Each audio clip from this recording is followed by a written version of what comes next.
नमस्ते दोस्तों। The European arrival in India, एक सफर व्यापार से सल्तनत तक। दोस्तों सोचिए, एक वक्त था जब इंडिया, सोना उगलने वाली जमीन, दुनिया के हर कोने से लोगों को अपनी तरफ खींच रही थी। और तब आए यूरोपियंस। शुरुआत हुई सिर्फ व्यापार से, लेकिन अंजाम सल्तनत बन गई।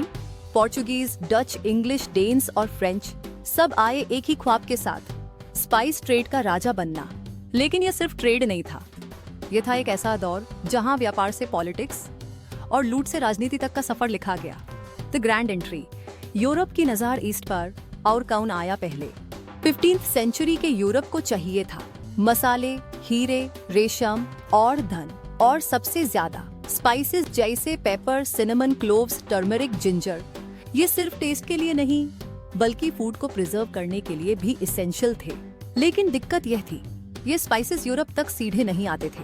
उन्हें मिडिल ईस्ट और ऑटोमन एम्पायर के ट्रेडर से गुजरना पड़ता था। वहां के मर्चेंट्स हाई टैक्स लेते थे, प्राइसेस आसमान छूते थे। फिर आया ट्विस्ट। 1453 में कॉन्स्टेंटिनोपल पे ऑटोमन टर्क्स का कब्जा हुआ। ट्रेडिशनल ट्रेड रूट बैंड हो गया। यूरोपियंस के लिए एक नई चाबी चाहिए थी, एक डायरेक्ट सी रूट टू इंडिया।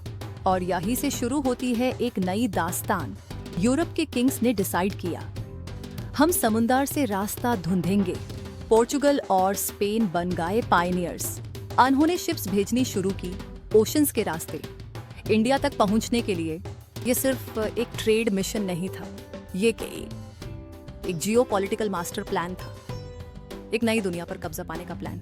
दोस्त, जो सफर दालचीनी और काली मिर्च के लिए शुरू हुआ, वही सफर तोपे तोद और तकत तक पहुंच गया। और ये तो बस शुरुआत थी। तो दोस्तों, ये था पहला हिस्सा हमारे जबरदस्त सफर का, the European arrival in India.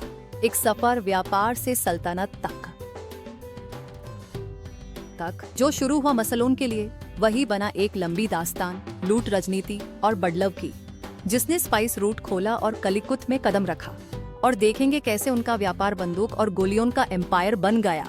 अगर आपको ये कहानी पसंद आई हो, चैनल को सब्सक्राइब करो, बेल आइकन दबाओ, कमेंट में लिखो कौन सा यूरोपियन पावर सबसे डेंजरस लगा आपको।